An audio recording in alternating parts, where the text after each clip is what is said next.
Dito po ako sa Ilocos, kasama ko ang aking asawa. Yan, lalakad. Papunta kami doon sa dugtungan ng dagat at ilog.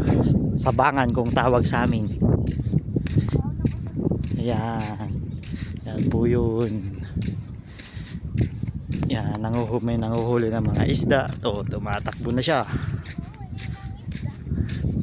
Tumatakbo na siya. Yan naman po yung sunset. Oh. Yan. Nagbakasyon siya dito sa amin.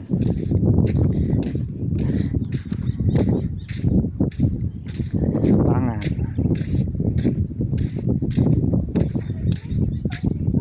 Oh, yun mga pispan oh.